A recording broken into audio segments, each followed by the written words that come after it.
29 জন এমপির মধ্যে 9 জনে এসে ঠেকেছে, বা 80 জন এমএলএর মধ্যে আপনি দেখেছেন যে মাত্র 20 জনে ঠেকেছে। এই সংখ্যাটা আরও কমে যাবে, কারণ তৃণমূলের যে মেন আমাদের যে লড়াইটা ছিল, যে পুরো পিসি ভাইপোর যে রাজটাকে শেষ করা, এটা আমরা সাকসেসফুলি করে দিয়েছি। এবং এই রকম মানে ব্ল্যাক ডে আর কোনোদিন ফিরে আসবে না। আপনি অন্যান্য রাজ্যে গিয়ে এরকম হকার দেখতে পান? নিশ্চয়ই পান না। প্রথম কথা, এদেরকে এদের লেখাপড়া শিখতে দেয়নি, অর্ধশিক্ষিত করেছে, যাতে কোনো কাজকর্ম না পায়, শিল্প আসেনি, ইনভেস্টমেন্ট আসেনি।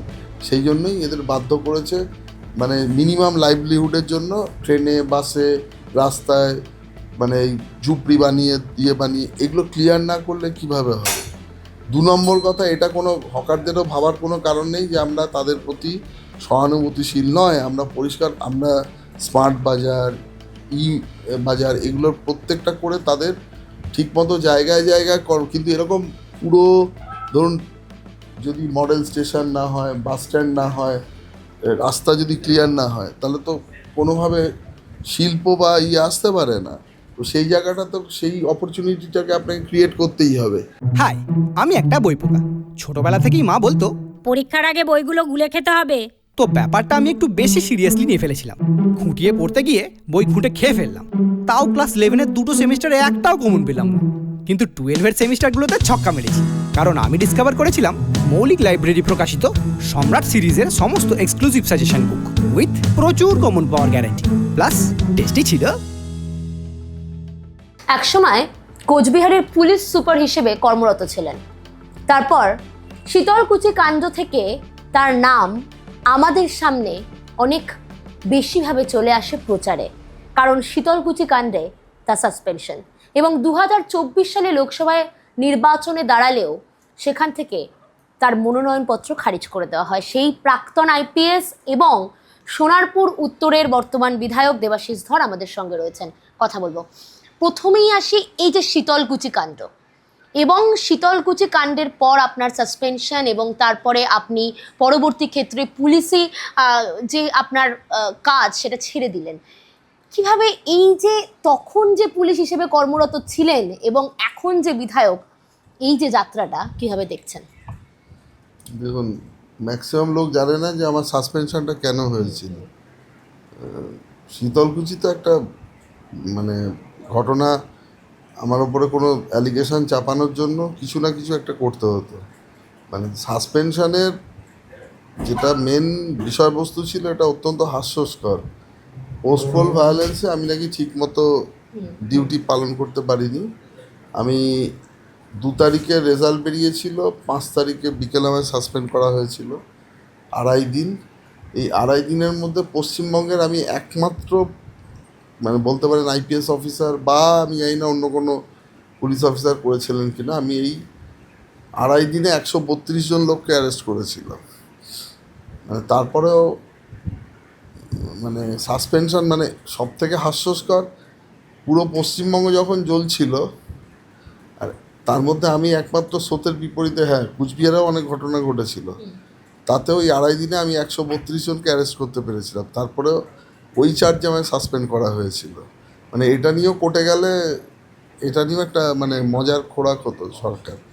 তো তারপরের জার্নিটা তো সকলেই জানে মোটামুটি, মানে ওটা আরও বলতে পারেন যে মানে শক্ত থেকে মানে কঠিন থেকে কঠিনতর হয়েছিল।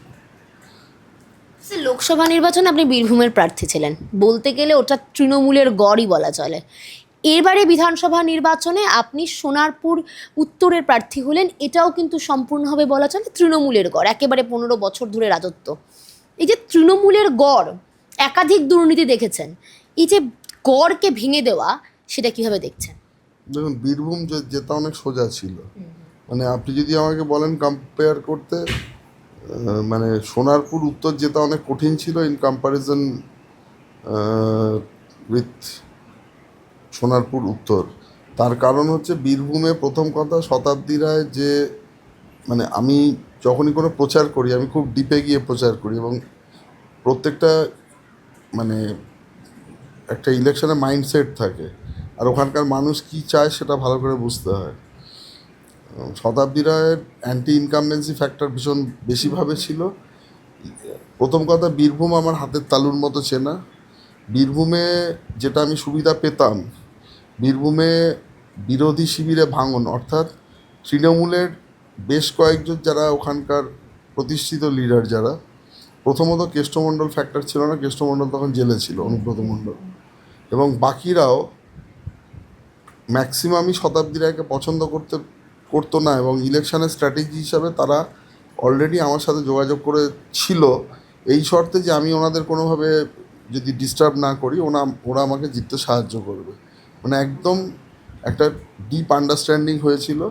এবং আমি যেভাবে, আর যেটা বলতে পারেন যে মুসলিম বেল্ট, যেখান থেকে বিশেষ করে মুরারইয়ে গত বছর বিধানসভায় 1,10,000 ভোটে পিছিয়ে ছিল মানে আমাদের দল, সেই মানে আলী রেজা খান বলে ওখানে একজন নেতা আছেন তৃণমূলের, তিনিও আমার সাথে যোগাযোগ করেছিলেন যে এই লিডটাকে মোটামুটি 10 থেকে 15,000-এ নামিয়ে নিয়ে আসবেন। ফলে আমার জেতার যে অঙ্কটা, মানে 4টে বিধানসভায় আমি খুব ভালোই মার্জিনে লিড করতাম, আর বাকি যে 3টে যে বিধানসভা যেখানে মুসলিম অধ্যুষিত, যেখানে হারার চান্সটা বেশি, সেখানে মার্জিনটা অনেকটা কমে যেত। ফলে ওখানে আমার ধারণা ছিল 50 থেকে 70,000 ভোটে জিতবে। আমি ভোটের অঙ্কটা খুব ভালোভাবে বুঝি, কারণ আমি জীবনে 7 থেকে 8টা লোকসভা এবং বিধানসভা vote as a police officer করেছি, এবং আমার কোনো দিন অ্যাসেসমেন্ট কোনো দিন ভুল হয়নি। ইভেন কি যেখানে 35%-এর ওপরে মাইনরিটি ভোট ছিল কুচবিহারে, সেখানে রাজ্যে যে মাত্র বিজেপি 77টা সিট পেয়েছিল, সেখানেও 9টার মধ্যে 7টা সিট কিন্তু জিতেছিল বিজেপি, আমি এসপি ছিলাম। তো ফলে, আর এখানের সোনারপুর উত্তরে প্রথম কথা, নজরুল মানে ফিরদৌসী বেগম তার যে হাজব্যান্ড, প্রথম কথা মানে মোটামুটি তার ভয়ে কেউ বেরোতো না, আমাদের দলের লোকেরাও বেরোতো না। আর মানে এই ফ্যাক্টরটা এতটাই মানে কঠিন ছিল, মানে মানুষ ভোট দিতে ভয় পেত। কোনো ক্যাম্পেনিং আমি সেইভাবে লোক পাইনি। 3 নম্বর যেটা অসুবিধা প্রবলভাবে ছিল, যে আমাদের দলের লোকেদের মধ্যেই অনেকে মানে কোনোভাবে নজরুলের সাথে যুক্ত ছিল, নিজেদের মধ্যে ইনফাইটিং ছিল। আর সবথেকে বড় কথা, আরও একটা বড় ফ্যাক্টর কাজ করছিল, যেটা অর্থ বল প্রবলভাবে, মানে তার তুলনায় আমার মানে বলতে পারেন আমার যে সামান্য পুঁজি ছিল, এই অতগুলো ফ্যাক্টরের এগেনস্টে আমাকে লড়াই করতে হয়েছে। আবার বলছি, বীরভূমের লড়াইটা অনেক সহজ ছিল, মানে ওখানে আমি খুব ক্লিয়ার মেজরিটি নিয়ে জিততাম। এই যে শতাব্দী রায় আপনার বিরুদ্ধে প্রার্থী ছিলেন, একেবারে তৃণমূলের যে লোকসভাতেও ভাঙনের দিকে এগোচ্ছে, সেই ভাঙনের দিকে কিন্তু এখন শতাব্দী রায় একটা বড় ফ্যাক্টর হয়ে দাঁড়িয়েছে। এই যে তৃণমূল পুরো ধসে গেল এবং ধ্বংসের দিকে এগিয়ে যাচ্ছে, ভবিষ্যৎ কেউ জানে না, কি বলবেন এই বিষয়টি নিয়ে? প্রথমত, তৃণমূল কোনো আইডিওলজির ওপরে ভিত্তি করে কোনো দল নয়। বামপন্থাই বলুন বা ডানপন্থাই, মানে বিশেষ করে বিজেপি বা লেফট ফ্রন্ট যেটাই হোক না কেন, তারা একটা আইডিওলজিক্যাল বেসের ওপরে রাজনীতি করে। যে দল আইডিওলজিক্যাল বেসের উপরে রাজনীতি করে তারা কখনো একবারে শেষ হতে পারে না। তৃণমূল হচ্ছে পরিবারতন্ত্রের ওপরে ভিত্তি করে গড়ে উঠেছে। এই মা মাটি মানুষ স্লোগানটা কি, সেটাই মানে তৃণমূলের কোনো লিডারকে জিজ্ঞেস করলে সেও বলতে পারবে না। 2 নম্বর কথা হচ্ছে যে, যিনি ভোট হওয়ার আগে ডিক্লেয়ার করেন যে 294টা সিটে আমি প্রার্থী, তার মানে বাকিদের ভ্যালু মানুষের কাছে কি থাকে, বিগ জিরো। ঠিক আছে, আপনি যখন আপনার কোনো দলের নেতাকে সকলের সামনে ছোট করে দেবেন, তখন যেটা হয় কি, দুটো জিনিস, যখন আপনি খুব ভালো পজিশনে, আপনি যখন হিরো, তখন বাকিরা আপনার পাওয়ারটাকে, আপনার লেগাসিটাকে এনজয় করবে। কিন্তু যখন আপনি ফ্লপ করবেন, তখন কিন্তু পুরো দায়ভারটা আপনার ওপরে এসে পড়বে। এখানে যেটা ঘটেছে, এই পুরো ঘটনায় যখন মমতা ব্যানার্জি ফেল করেছেন এবার ইলেকশানে, আর এতদিনে দেখুন, হয় ভক্তি বেশি দিন হয় না, ভক্তি একটা টাইম অবধি হয়, সেটা ভালোবেসে ভক্তি হতে পারে। ভয় ভক্তি একটা সময় পর্যন্ত থাকে, যখনই এই যে মমতা ব্যানার্জির দল দুজনের উপরে ভিত্তি করে, মানে যদি 70% মমতা ব্যানার্জি থাকে, 30% অভিষেক ব্যানার্জি, বাকিদের ভ্যালু হচ্ছে জিরো। ফলে যখন রিভল্ট হচ্ছে তখন সবাই একই সাথে সমস্বরে কিন্তু রিভল্টটা করছে। এই যে এখন 29 জন এমপির মধ্যে 9 জনে এসে ঠেকেছে, বা 80 জন এমএলএর মধ্যে আপনি দেখেছেন যে মাত্র 20 জনে ঠেকেছে।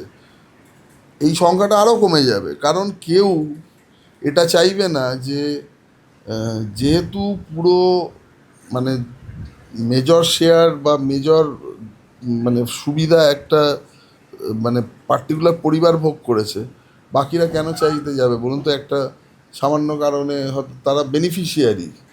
এদের মধ্যে হ্যাভ অ্যান্ড হ্যাভ নটসের লড়াই আছে। যারা হ্যাভের দলেও আছে তারাও চাইবে না, যে কেউ চায় না যে বাকি জীবনটা জেল খাটতে। অবশ্যই পুরো মমতা ব্যানার্জির ঘাড়েই সমস্ত কিছু চাপিয়ে দেবে, এটা তো খুব স্বাভাবিক ঘটনা। মমতা বন্দ্যোপাধ্যায়ের বাড়িতে সিআইডি হানা দেওয়া হয়েছে এবং সেখানে কল্যাণ বন্দ্যোপাধ্যায় বলছেন যে পুলিশি শাসন চলছে সম্পূর্ণভাবে। আপনি তো নিজে একজন প্রাক্তন আইপিএস কর্তা, কীভাবে দেখছেন পুরো বিষয়টিকে? কল্যাণ ব্যানার্জির কথাতে মানে একটা কথা বলি, কল্যাণ ব্যানার্জির জীবনে একটা কেসই জিতেছেন, সেটা হচ্ছে ভিখারি পাসওয়ান। তারপর কল্যাণ ব্যানার্জিকে আমি অন্তত হাইকোর্টে বা সুপ্রিম কোর্টে গিয়ে কোনো কেস কোনোদিন জিততে দেখিনি।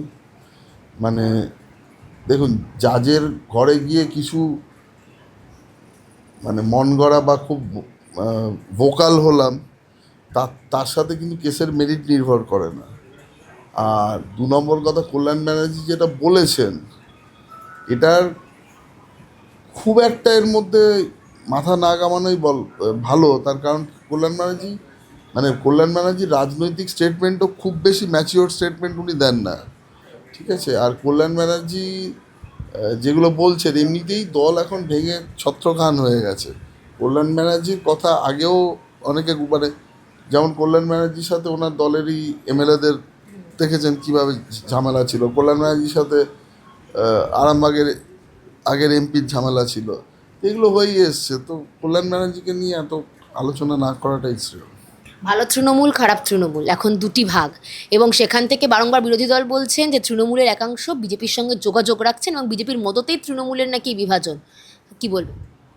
দেখুন, NDA is a separate, BJP একটা নিজস্ব দল, বিজেপির একটা অ্যালায়েন্স আছে এনডিএ। এবারে বিজেপিকে যারা সাপোর্ট করে এনডিএতে আসতে চান, বা তার একটা অ্যালায়েন্সের নামই হচ্ছে এনডিএ। আপনি অবশ্যই মানে কেউ যদি বিজেপিকে সাপোর্ট করতে চান তার কিছু ক্রাইটেরিয়া আছে, এবং মানে তৃণমূলের মধ্যেও অনেকে প্রচুর অরাজনৈতিক ব্যক্তিত্বকেও জোর করে ধরে নিয়ে আসা হয়েছে, রাজনীতিতে টিকিট দিয়ে দেওয়া হয়েছে। তারা তো প্রকৃতপক্ষে বলতে পারেন যে সেভাবে রাজনীতিবিদ নন, বা হয়তো টু দ্যাট এক্সটেন্ট গিয়ে মানে বিজেপির বিরোধিতা বা এই ধরনের যাদের অ্যালিগেশনসগুলো রয়েছে, চুরি, তারপরে হচ্ছে আপনার দুর্নীতি, অত্যাচার, ফলস কেস দেওয়া, মানুষকে টর্চার করা, এই দুটো জিনিসের মধ্যে প্রভেদ আছে। তো একটা কথাই বলতে পারি যে বিজেপিকে বা এনডিএকে মানে বিজেপির সাথে সহযোগী হিসাবে এনডিএকে সমর্থন করতে পারেন। আমাদের যদি ক্রাইটেরিয়াতে ম্যাচ করেন সেক্ষেত্রে সেটা নিয়ে তো নিশ্চয়ই সিনিয়র লিডারশিপরা তার সেই ক্রাইটেরিয়া অনুযায়ী ভাববেন, কারণ লোকসভা, রাজ্যসভা এগুলোতে অনেক ভারতবর্ষের অনেক বড় বড় পলিসি ডিটারমাইন্ড হয়। তো সেক্ষেত্রে মানে দেখুন, একটা রাজনীতিতে সবসময় একটা ব্রডার আসপেক্ট থাকে, সেই ব্রডার আসপেক্টে অনেক কিছু তার মধ্যে কনসিডারেশান থাকে। তবে এটুকু বলতে পারি যে তৃণমূলের যে মেইন আমাদের যে লড়াইটা ছিল, যে পুরো পিসি ভাইপোর যে রাজটাকে শেষ করা, এটা আমরা সাকসেসফুলি করে দিয়েছি, এবং এই রকম মানে ব্ল্যাক ডে আর কোনোদিন ফিরে আসবে না। বিজেপি ক্ষমতায় আসার 1 মাস প্রায় অতিক্রান্ত, এবং সেখানে সবথেকে যেটা বড় বিজেপির বিরুদ্ধে কথা উঠছে সেটা হচ্ছে হকার উচ্ছেদ নিয়ে, এবং পুলিশের অতি সক্রিয়তা নিয়েও কিন্তু প্রশ্ন তুলছেন বিরোধীরা। আপনি নিজে প্রাক্তন পুলিশ কর্তা, কীভাবে দেখছেন পুরো বিষয়টিকে এবং কি বলবেন?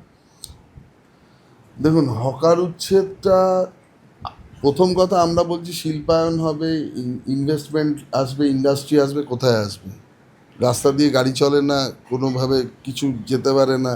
হকারদের সৃষ্টি কারা করলো? লেফট ফ্রন্ট করে দিয়ে গেছে, তারপর তৃণমূল বাকিটা শেষ করে দিয়ে গেছে। আমরা নিজেরাই চাই না কোনো মানুষকে হক করে তার জীবিকা নির্বাহ করতে হয়। এটা অত্যন্ত একটা বলতে পারেন যে খুব উচ্চ কোনো মানে জব বা উচ্চ কোনো পেশা নয়, ঠিক আছে? আমরা চাই সেই মানুষটাই বা সেই ধরো তারই ছেলেমেয়েরা ভালো কোনো জায়গায় সুপ্রতিষ্ঠিত হোক, ভালো চাকরি করুক, ভালো জায়গায় প্লেসমেন্ট হোক। আপনি অন্যান্য রাজ্যে গিয়ে এরকম হকার দেখতে পান? নিশ্চয়ই পান না। প্রথম কথা, এদেরকে এদের লেখাপড়া শিখতে দেয়নি, অর্ধশিক্ষিত করেছে, যাতে কোনো কাজকর্ম না পায়, শিল্প আসেনি, ইনভেস্টমেন্ট আসেনি। সেই জন্যই এদের বাধ্য করেছে মানে মিনিমাম লাইভলিহুডের জন্য ট্রেনে, বাসে, রাস্তায় মানে এই ঝুপড়ি বানিয়ে এগুলো ক্লিয়ার না করলে কিভাবে হবে? 2 নম্বর কথা, এটা কোনো হকারদেরও ভাবার কোনো কারণ নেই যে আমরা তাদের প্রতি সহানুভূতিশীল নয়। আমরা স্মার্ট বাজার, ই বাজার এগুলোর প্রত্যেকটা করে তাদের ঠিকমতো জায়গায় জায়গায় কিন্তু এরকম পুরো ধরুন যদি মডেল স্টেশন না হয়, বাস স্ট্যান্ড না হয়, রাস্তা যদি ক্লিয়ার না হয়, তাহলে তো কোনোভাবে শিল্প বা আসতে পারে না। তো সেই জায়গাটা তো সেই অপরচুনিটিটাকে আপনাকে ক্রিয়েট করতেই হবে। সঙ্গে আমরা যেমন আমাদের গড়িয়া স্টেশনে হকার উচ্ছেদ হবে, আমরা রেলের কর্তৃপক্ষের সাথে যোগাযোগ করে আমরা বলেছি, সত্যি কথাই বলেছি যে আপনাদের জায়গা ছেড়ে দিতে হবে। কিন্তু এটাও একই সঙ্গে আমরা তাদের জন্য বিকল্প ব্যবস্থার সংস্থান আমরা রেখেছি আচ্ছা। এবং সেটা করব, অতি অবশ্যই করব। এটা কোনো ভাবার কারণ নেই আমরা তাদেরকে রাস্তায় ছেড়ে দেবো, ঠিক আছে? এটা আমরা আগামী 5 বছরে যে প্রতিশ্রুতি দিয়েছি যে সরকারি, বেসরকারি এবং স্বনিযুক্তি প্রকল্প মিলিয়ে 1 কোটি লোকের যে জীবিকার ব্যাপারটা, অতি অবশ্যই আমরা সেই দিকেই এগোচ্ছি।